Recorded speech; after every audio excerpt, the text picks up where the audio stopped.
तो तैयार है हमारी राजस्थान की यात्रा को आगे बढ़ाने के लिए? आज हम कदम रख रहे हैं पाली में।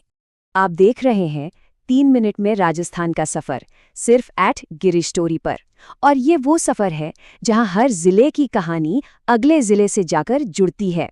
पिछली बार हमने बात की थी जालोर की, ग्रेनाइट और इसबगोल की धरती। तो अब वहां से निकलकर आज हम चल रहे हैं राजस्थान के एक ऐसे केंद्र की ओर जहां उद्योग भी है और जैन आस्था भी। हम पहुंच चुके हैं पाली। पाली, जहां नदियां सभ्यता बनाती हैं और उद्योग रोजगार देता है। और देखिए, यही वो पहचान है, यही वो ताकत है जिसकी वजह से पाली को एक बहुत बड़ा नाम मिला है, राजस्थान का औद्योगिक हब। तो चलिए सबसे पहले पाली को जरा आंकड़ों और जरूरी फैक्ट्स के आईने में देखते हैं। तो ये जिला आता है जोधपुर संभाग में। 1948 में बना था। एरिया देखिए 12,000 वर्ग किलोमीटर से भी ज्यादा का है। और 2011 की बात करें तो यहाँ की आबादी 20 लाख से ऊपर थी। और हाँ, यहाँ की जो साक्षरता दर है करीब 63%, वो इसके इंडस्ट्रियल ग्रोथ के लिए एक मजबूत बेस का काम करती। और हाँ, एग्जाम के लिहाज से ये बात नोट कर लीजिए कि पाली पश्चिमी राजस्थान के सबसे बड़े और सबसे जरूरी जिलों में से एक है। अब जरा यहाँ की ज्योग्राफी को समझते हैं। देखिए, इसकी पहचान 2 चीजों से बनती है। पहली तो है लूनी नदी, जो पुष्कर घाटी से निकलती है और पाली से होकर गुजरती है। और दूसरी है अरावली रेंज, जिसकी आखिरी पहाड़ियां आपको इसके दक्षिण पूर्वी हिस्से में देखने को मिलेंगी। और एक बात हमेशा याद रखिएगा, लूनी नदी ये पश्चिमी राजस्थान की लाइफलाइन है। लेकिन पाली की कहानी सिर्फ ज्योग्राफी और इंडस्ट्री पर खत्म नहीं होती।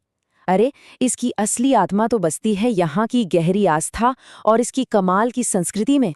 और जब हम पाली की आध्यात्मिक पहचान की बात करते हैं ना, तो उसके दिल में बसा है रणकपुर का जैन मंदिर। 1444।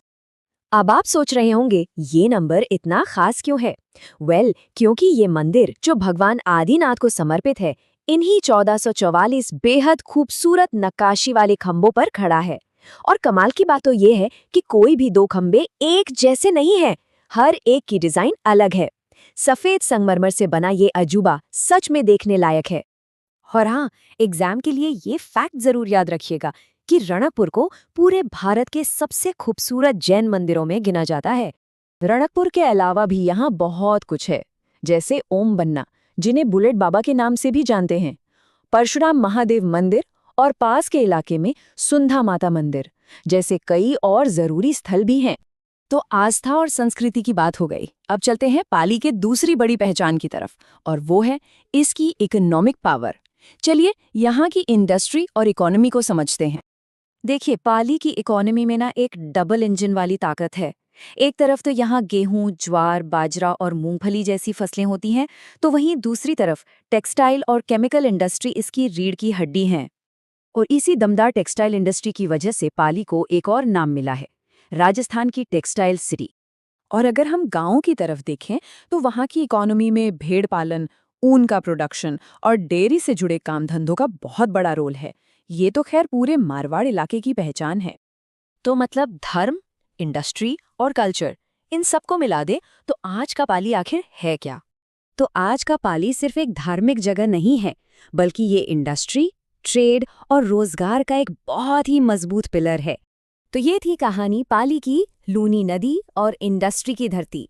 अब अगले एपिसोड में यहाँ से निकलकर हम चलेंगे राजसमंद, एक ऐसी जगह जहाँ इतिहास और पानी के स्रोत एक साथ मिलते हैं। तो अगर आप भी राजस्थान के हर जिले को ऐसे ही सिर्फ 3 मिनट में एक दूसरे से जोड़कर और एग्जाम के लिए पूरी तरह तैयार करना चाहते हैं, तो फिर अभी @गिरीश स्टोरीज को सब्सक्राइब कर लीजिए, क्योंकि ये सीरीज राजस्थान के आखिरी जिले तक रुकने वाली नहीं है।